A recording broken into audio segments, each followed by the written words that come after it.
Live from downtown Detroit, it's the No Bullshit News Hour with my main man, Charlie LeDuff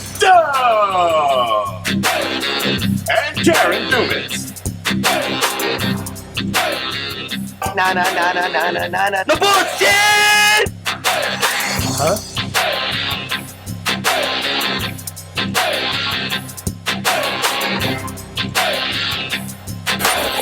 Just breaking news. Double or bullshit. Double or bullshit. All right, man. I'm there, Mark. Yeah. You know, getting back in the game, bro.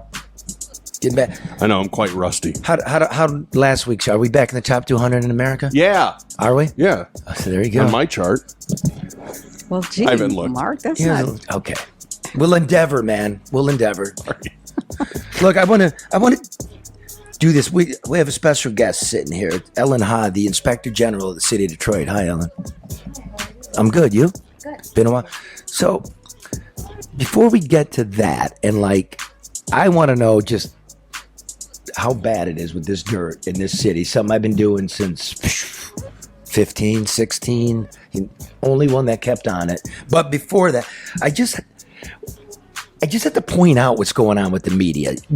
When the media collapses, democracy really suffers. I hate to sound like MSNBC or something, but judiciary gets a budget, the executive branch gets a budget, the legislative branch gets a budget, and the one that's supposed to keep track of them all is the media, the fourth estate they call it. It's some highfalutin shit that the media calls itself. But since Google and Facebook took all of our advertising money, there's nothing left except silos of partisan people that don't want to hear anything except what they want to hear. So the media panders to it. Fox panders to it, MSNBC, and CNN. Do you know, when I was on at Fox 2, I would get more people watching me in this market, they tune in, than Anderson Cooper gets in an evening? It's not a surprise, That's Charlie. crazy. Yeah. So now what's going around is, what is it called? What is my cheap fake? Yeah. This- That's been the new term. Explain it. What the hell is it? Well, it's not like like a deep fake made with AI. So it's a cheap fake where you manipulate something. So the Biden administration, maybe crop something, maybe show something from So a is that different a lie? angle. Well, no. take it out of context, like something like it's going to be a bloodbath. Yeah, there you Right. go. Yeah, things Trump taken says out it's of going to be a context. bloodbath, but he's really talking about the auto industry. But they still so. But it makes a nice soundbite for So now. when Biden's freezing up, they're like, you're manipulating that. That's cheap, fake. That's do we have that thing from Normandy? Yep, here you go. Okay, wait. Let me set it up. Yep. So CBS, remember CBS? This is Edward R. Murrow. This is Walter Cronkite. They're now in bed with somebody, and they're trying to say that Biden wandering away during Normandy when he saw the pretty parachutes and stuff, that it was cheap fake, that it didn't really happen. So they put the edited video, right, on top of the real video. And this is, if you're listening, we'll explain. If you're watching, you'll get it. Cheap fake clips went viral on social media and were picked up by some news outlets. Take a look at this clip, for example. It shows Biden and other world leaders watching a skydiving demonstration before the president is seen walking away and looking in another direction. Outlets claimed that he was sort of just aimlessly wandering away. The clip amassed millions of views within just a few hours, when actually if you widen out, you can see that he was talking to one of the members of the military that was participating in that demonstration. Did you see that, Ellen? Yes. It was the exact same video. Did you see an edit? Didn't we have that issue with another person, another candidate sometime in terms of what the real video from here and the edited version they accused you of editing? I mean, I guess that was a cheap fake too. You guys forgot about that? Oh, Tudor. Cheap fake it. Yeah, it was just an edit. Yeah, I can't help it if 14-year-olds should carry their uncle's baby. I mean, I'm just not living there, man. But that was the same video. Yeah, what are Same they- exact video on top of each other. Yeah. Okay, look, like cheap fake is mainstream media calling Bobby Kennedy Jr. a loon. He's not a loon. If you actually study what he's telling you, It's pretty much on the mark, right? Remember the kids in the border pens? Mm-hmm. What? Look at them now. 85,000 kids disappeared. We trafficked them. It's controlling the narrative, Charlie. I mean, it's beyond that, Karen, because it's like the institutions, the ability to do anything is collapsing. Like, what did you do with kids? Forget their story. Where are the children? You don't know. It's a really big deal. The Steele dossier, the thing was fake. Everybody, like the New York Times. I told them to take my name down out of Pulitzer Hall if they're not going to give those Russia hoax Pulitzers back. Because I learned there, Ellen, like, you make a mistake, you correct it, and you move on. It was always liberal. It was, Upper West Side, educated people, but they weren't partisan hack loons. There was a way to do the Walter Cronkite way to do it. It's not like that now. It's not like that in this town. You know what I mean? It's like the dirt. The dirt in Detroit, the demolition. Ellen's here with the final report. Ellen, what is your... Do I need to explain to everybody? Does everybody know me enough in this town and wherever they listen what this is? The Fed said $250 million to take care of blight here back in 2014. The cost skyrocketed. It got shut down a bunch of times by Treasury. We had a grand jury. Nobody's going to prison. What did you find, Ellen? Ellen Ha, Inspector General of the City of Detroit? Well, we've been investigating this for 6 years with SIGTARP, and SIGTARP is the Special Investigator General for Troubled Asset Relief Fund or program. Okay. So we've been investigating this one particular contractor, Denman, and during the investigation, we found out that they were charging for free dirt, which they were not supposed to do. We also found out that the Land Bank Authority that was supposed to collect the documents, the invoices for the dirt, did not collect those documents, the invoices. Denman?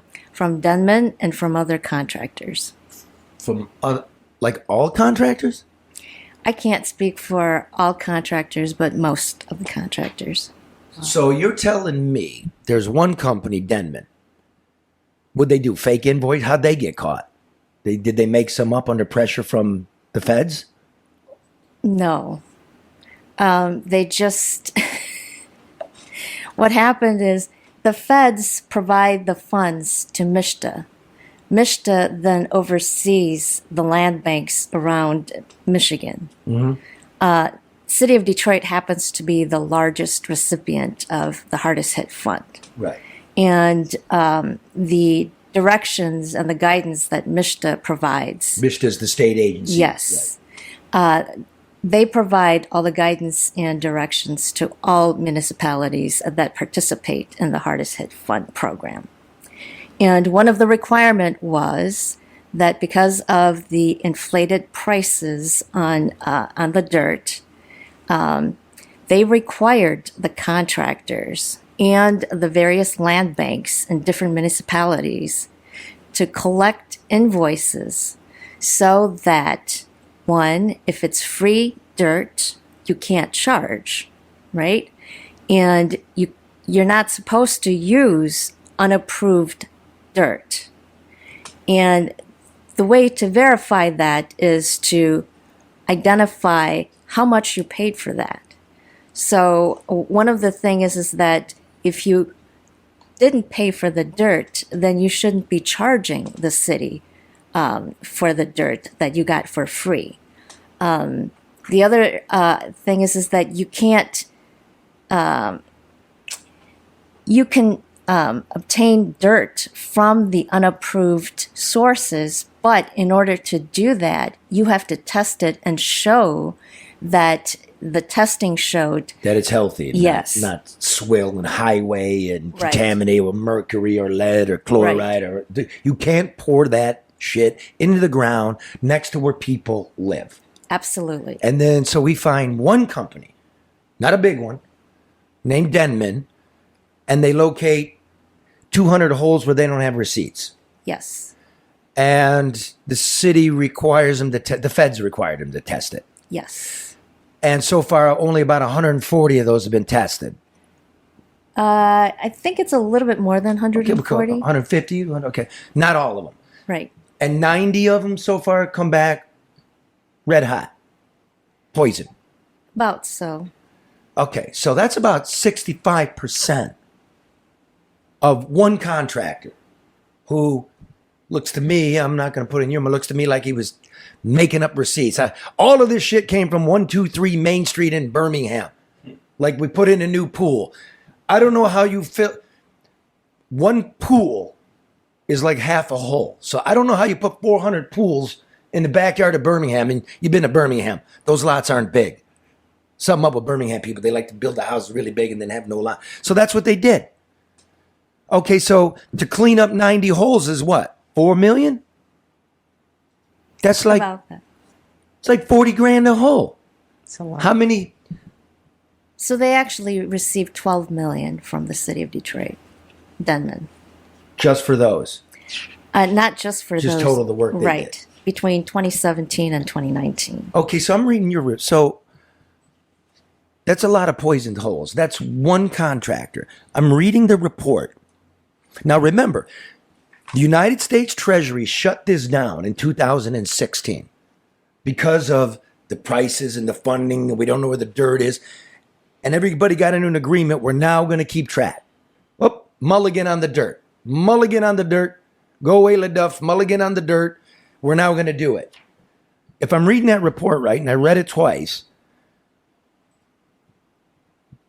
the majority of the time there are no receipts for Yes. any of these contractors. Yes. For any of these contractors. So we don't know where it came from. And every time Army Corps of Engineers stuck a shovel in the ground, they came up dirty. Right? Not only weren't you not allowed to use the highway dirt, some people were using the highway itself, correct? Yes. And how many of these houses did the feds pay for? 16,000? 16,000. Not to mention that the city has its own demolition program that nobody's watching. So if 90%, we don't know. Why don't we know? How come Denman gets hit and all the other big contractors don't get hit? Because we were able to find, not we, but SIGTARP was able to find through text messages and other communications that we were not privy to. They were able to pinpoint at least 200 properties that Denman worked on, and they identified 200 properties that should be tested. And that's all they could find. Yes. So nothing from the other. Not that we are aware of. Will or not that- that SIGTARP is Okay. aware of that was communicated to us. I'll tell you what the feds told me. Guys investigating this. And by the way, like Treasury office blew up a bunch of times because it was all political. And in 16, when they're running over here, Washington was telling them, don't come to Detroit. Don't go get that guy. So it starts under Obama. It takes off during Trump. Then COVID hits. It freezes up. And then the Biden administration statute of limitations, poof. But one agent said to me, and I think it's important I should tell you, I was out there from the beginning with the feds as they're videotaping houses coming down, putting the bricks into cement in a truck, driving it over to a crushing yard, and then mixing it up with other soil and then dumping it, and there's no tickets. There's not. So he says to me, I go, hey, Johnny Fed, because I used to write him Dear Johnny Yes. letters, and they would laugh because they're like, I got your mail. I said, what about, this could be a mass poisoning. This very well could be, right? Ellen High Inspector General says, yes. That's important to say. We're not accusing anybody. We need more investigation. The Fed told me, Charlie, we can't charge a ghost. Meaning, if they don't keep documents, how are we supposed to track it down? I said, what about random sampling? Ellen, what about a random sampling? They've done random samplings, and I believe that they tested, was it 186 properties? Separate from Denman? No. These were Denman properties. Yeah. So, Aside from that, like in your report, there's isolated incidents of Yes. other places. yes. And those had to be cleaned up. Yes. So what? I was always trying to raise money just to go stick a boring, tool in there and pull out a sample. We know that's high likelihood that this city's massively poisoned. Why won't they do it? Because it's very pricey. But what's the Wait, you hear that? It's very pricey. Nobody wants to know. I'm sorry. But no. I'm thinking you both agree that this is we're being set up to be a poisonous environment, not just for present residents, but for future generations. I mean, it's kind of similar to Flint. You don't know what the residual or long-term implications are. That doesn't concern anybody? Well, it did concern us, Yes. as well as SIGTARP and the Office of Attorney General for the state of Michigan, as well as some of the U.S. Attorney's Office. Some in the U.S. Attorney's Office. Yes. Okay, you didn't tell me. I'm going to tell you what I know. The U.S. Attorney, part of the clubhouse down here, refused to bring criminal or civil charges against the city when there was a huge freaking case in her lap. Didn't do it. So the day of the statute of limitations running out, they go to Nessel, who didn't do all that much, and said, here's one. Get yourself a press release. But I know you work really hard. Yes. And I know what's going on. I know this city's poison. I'm demanding, and everybody should demand, for those kids. But they don't want to do it because it's to clean up all this shit. If it is what I suspect, could be $400-500 million. Could be. Okay, so let me tell you how bad this was. Do you know who Jeannie Rhee is? Yes. Tell them who Jeannie Rhee is, Ellen. She is one of the attorneys. I believe she did work for the city of Detroit. I believe she was. They hired her. Yes. From Wilmer Hale over there in Washington. Big law firm. Yep. One of the biggest ones in the world. Now, Jeannie Rhee, it should be noted, was what do you call it when you're the lawyer for the chief executive and you argue in front of the Supreme Court, the Solicitor General? She was Eric Holder under Obama. She was Eric Holder's Solicitor General, basically, right? The in-house, what's constitutional, what's not. And then she leaves, Mama leaves. And she goes to work for Wilmer Hale. And her clients? Hillary Clinton on the email server and the Clinton Foundation in a fraud case. Okay? $1,000 an hour. All of a sudden, she comes to Detroit? She comes to Detroit to be the lawyer on dirt? Really? Why? But so she does that for about a year, right, Helen? Yes. Helen? Why do I keep calling you Helen? I'm sorry. That's all right. You're blending her. She does it names. for a year, but then she decides to go back into public service. Do you know what she did after she left Detroit? I believe she went to work for the feds. You know which feds? Not exactly, but I do have an idea. Robert Mueller on the Trump investigation. So this was serious. And then all the feds are getting... One time I woke up in the morning and on my porch was a manila envelope. No address, no nothing. It was like out of a movie. And all the internal documents, what was going on, the infighting and the agents that knew how bad this was, they were being investigated for like timesheets and expense accounts. And I'm like, they went through so many people. And in the end, it dies in politics. And the mayor... Dude, it's you. And you want to be governor? Seriously. Here, we know, the feds know, and anybody, Fox 2 should have known. But once I left, like every time the mayor needed a blowjob, that's who got called, right? Public radio, WDET, you're the ones that gave them cover. You're the ones that say you're for the people. You're the ones shouting environmental racism, and you're the ones committing it. Here, here's proof. The mayor knew and I caught him early. Dirt. Trucking costs went up because we're demanding prompt service of clean fill. Then the mayor blamed the state. The state is responsible for putting out the bids, awarding the contracts, and everything we enter into is with their approval. Then the mayor blamed me. Let's see the costs. So you've seen the costs. Offer a spreadsheet. You've seen the costs. The costs are in every single bid. I've just heard this. I can't get a number. I don't see the cost. That's nonsense, Charlie. You've gotten every single number. So just to review, that man's telling me we got documentation for everything. You spent 6 years. We have documentation for nothing.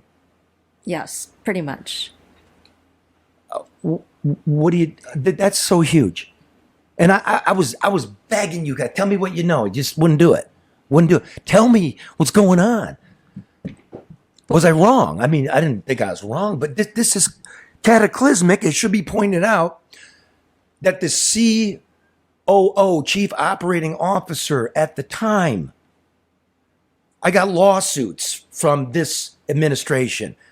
Whistleblowers got charged with fraud from this administration. The COO was a guy named Dave Masseron. Dave Masseron was in charge of operations in this city. I've got letters from the guy concerning this. He's the guy that put the Flint water poison deal together. Then he goes to work for the state and the governor. Now he's working for GM. All these creeps fall up and we all fall down. There's a lack of oversight in terms of, I know you're coming back and you're looking to say, well, where are the receipts? We can test the soil, but shouldn't there be some oversight administratively to ensure that what's supposed to be done is being done when it's done? Yes, there should be an internal audit on a regular basis, which the land bank was supposed to do, but they failed to do the audit. And the invoices for the dirt were not collected. They had several meetings, several email communications where MISHTA directed the land bank to collect these invoices, and they failed to do that. And to me, that is the abuse of position and abuse of authority, because it wasn't their money. It was the federal fund that was sent through the state. The state required the city land bank to collect these invoices. They had several meetings, including with contractors. They exchanged several emails. And I can understand first time around, oops, mea culpa. I had so many things to do, I forgot. Let me do it now. They had so many of those moments, but they failed to collect those invoices. And to me, that goes to the crux of integrity. You can't just have meetings for the sake of having meetings. You can't just sit there and agree and change everything in words, but you're not going to execute it. There has to be a meeting where you say things and you have to be held accountable for what you say. If you say that you're going to do it, then do it. Otherwise, you lose all credibility. I don't trust him as far as I can throw him. I don't know where we go from here. Like, you can't be my governor. Like, you can't be my governor. What did you do to the city? And nobody knows. But when something's, like you said, if there's an accident or an oversight initially, but when that oversight is repeated, it becomes deliberate and intentional. Yes. Was it deliberate and intentional, in your opinion? It certainly looks intentional. It certainly looks deliberate. Does that make it a crime? I'm not a criminal lawyer, so Ellen is so tactful. I love it. Hello, play the clip. Play the clip with the kids, because this is really what it's about. You remember this guy, the city expert who showed up at a demo site last fall? A site that he picked? Why'd they send you? I'm the subject matter expert on the stuff in the city. Yeah, but I wanted to talk to Jim Wright. They sent me to Pool Boy, and I want to talk to the man.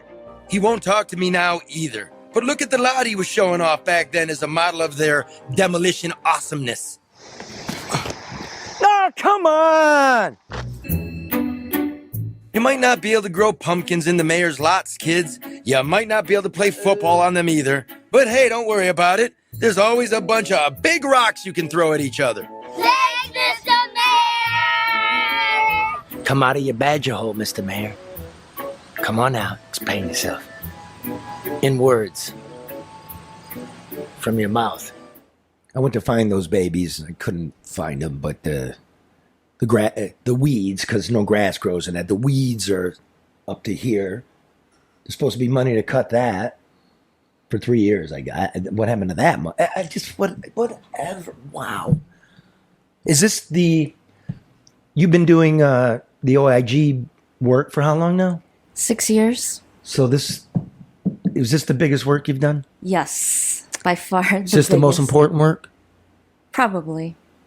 What's Jen's title? Is she deputy, assistant? She is the attorney for the Office of Inspector General, and she is the lead investigator for all of our demolition cases. So you're nodding your head. It's huge. Break your heart?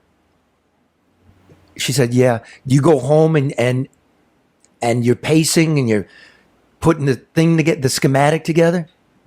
Very stressful, and you want to get it right, and you want positive change to come out of all this work. And are you as bummed out as I am? Because I lived that life too, that pretty much nothing comes of it. That's disappointing. And you know it's all swamped in politics. It's hard to say when you're the chief counsel for the Office of Inspector General. I get it. I'll say it. It's swamped in politics. It's a mass poisoning. And so let me just clarify this. Our office cannot be political. I know. We cannot support any political parties or candidates. We have to stay above any politics because we're after the truth and the facts. Exactly. But Ellen, because you've always been able to do that for the years that you have been in the city of Detroit, Yes. which is why you were appointed to this position 6 years ago, expires in August. What's next? Yes. I have a couple of decisions to make, but I'm definitely not ready to retire. You're too young to retire. There's almost some news there. Oh, thank you. See, I look at Flint. There are a lot of Republican hands in that, right? Detroit, a lot of Democratic hands. I don't see a difference. Yeah, we're just being snow job. You know what I mean? Just being snow job. But when you have one or two people, and I would know this firsthand, when you have one or two people that are fighting for what's right, and you're doing what you're supposed to do, and you are trying to hold people accountable, you become the thumb because you're outnumbered. Everybody else is on the bandwagon and everybody else is playing the game. And so it becomes either difficult. Either you leave and you continue to do what you do, or you fall in line. And that's what happens in the political machine. How weak that is. Okay. You become the thumb, so you think of the machine that now doesn't have a thumb.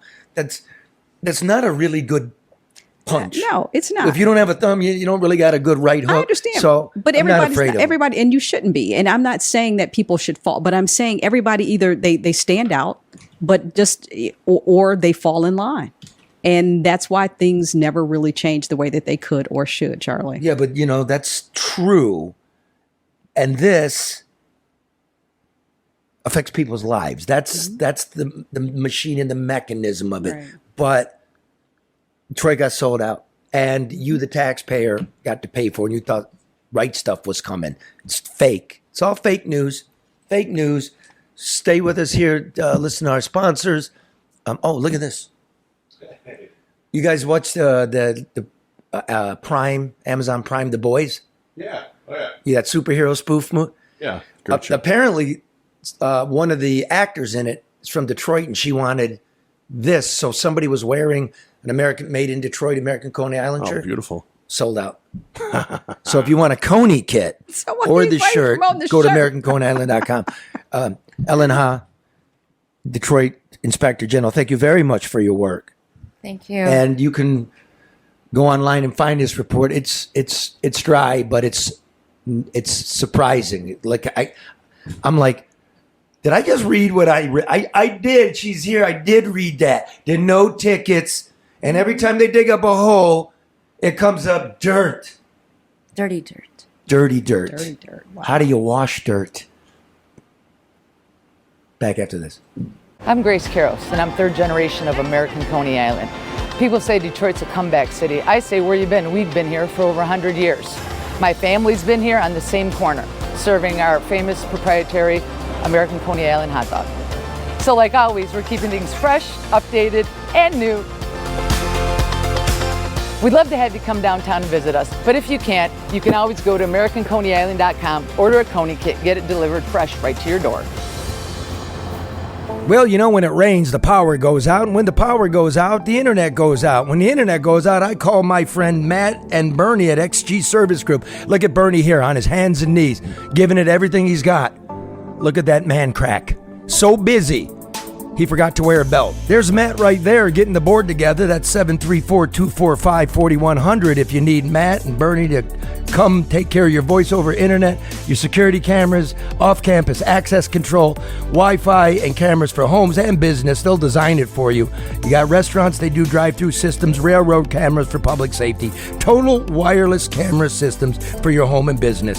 Yeah, that's right. Call XG Services at 734-245-4100. This message of Uplift is brought to you by business and personal wealth advisor Luke Nowacki, who reminds you that what does it profit a man to gain the whole world but never enter the kingdom of God?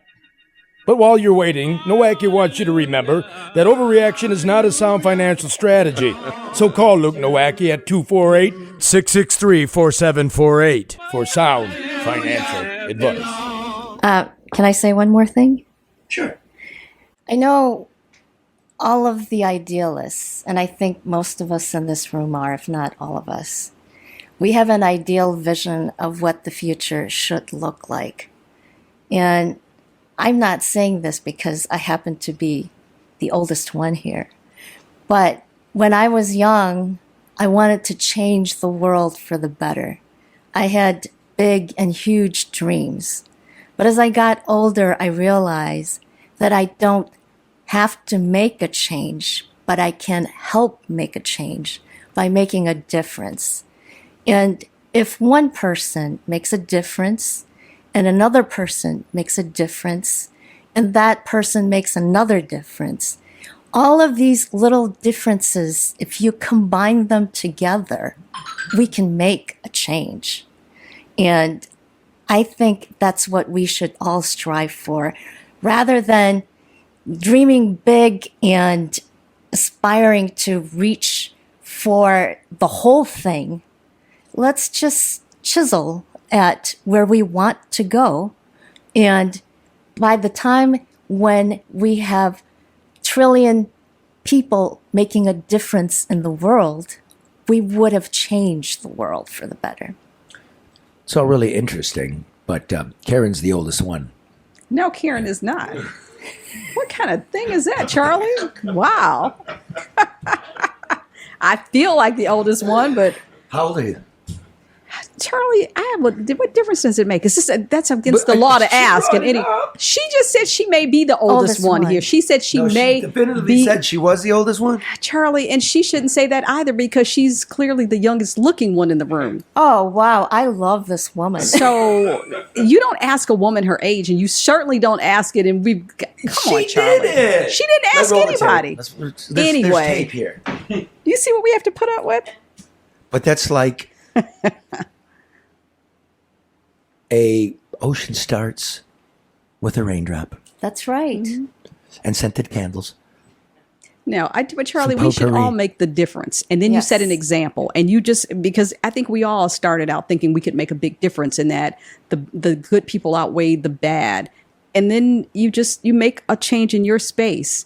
And if everybody does that, then the space expands. It's like throwing a pebble. It resonates out. Okay, so what if the guy next to me is making a change in his space by encroaching on my space? What do I do then? You have to negotiate with the guy who's next to you. Tell him to do I the once asked a 6-foot rule and back Pentecostal up. preacher in Sand Mountain, Alabama, like snake handling and strychnine drinking, and I said, Brother Junior, he goes, yeah, what's that? I go, Brother Junior, what happens when you cross through death's door? What happens if there's no Jesus there? He said, I said, I asked him the neighbor encroached on me. He goes, well, now the Lord said, turn the other cheek. And I go, I tried that, and my neighbor hit the other cheek. And he said, well, now, the good Lord didn't say what to do after that. And he was a righteous dude. All right. Shall we?